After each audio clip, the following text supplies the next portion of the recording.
या बातमीचे प्रायोजक आहेत सुप्रसिद्ध hotel Badepir, Laxmi market, Vijapur west आणि दुसरी शाखा जिंदाशहा मदार चौक, सोलापूर. उत्तर सोलापूर तालुका एकात्मिक बाल विकास योजनेच्या माध्यमातून तळेहिप्परगा गावातील अंगणवाडीत गुरुवार दिनांक 5 मार्च रोजी महिला सक्षमीकरण कार्यक्रम उत्साहात पार पडला. यावेळी मार्डी 2च्या पर्यवेक्षिका जयश्री गुंड यांनी महिला आणि बालकांना पूरक पोषण आहाराबाबत मार्गदर्शन केले. गावातील अंगणवाडीमध्ये महिला आणि बालकांसाठीच्या योजना आहेत, त्याचा लाभ प्रत्येकाने घेतला पाहिजे. मूल जन्माच्या आधीपासून विविध सुविधा गरोदर माता आणि मूल जन्मल्यानंतर बालकांना अंगणवाडीमधून मिळतात. त्यातूनच सुदृढ बालक तयार होतात, असेही पर्यवेक्षिका गुंड यांनी सांगितले. प्रारंभी गावातील गरोदर मातांचे स्वागत करण्यात आले. त्यानंतर त्यांची ओटी भरण आणि अन्नप्राशन हा कार्यक्रम करण्यात आला. बालकांचे भरण पोषण कसे करावे याचे प्रात्यक्षिक महिलांना दाखवण्यात आले. त्यानंतर सुदृढ बालक स्पर्धा घेण्यात आली. नंतर एक पेड माके नाम या योजनेतून वृक्ष लागवड करण्यात आली. सुग्रास भोजनाने कार्यक्रमाची सांगता झाली. यावेळी तळेहिप्परगा ग्रामपंचायतीच्या सदस्या शोभा कांबळे, अंगणवाडी सेविका रंजना पाटोळे, शीला भोंडवे,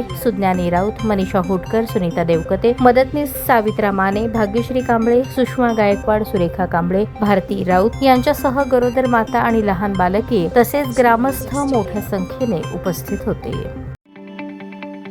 ताज्या बातम्या पाहण्यासाठी प्राईम महाराष्ट्र न्यूज चॅनलला सबस्क्राईब करा.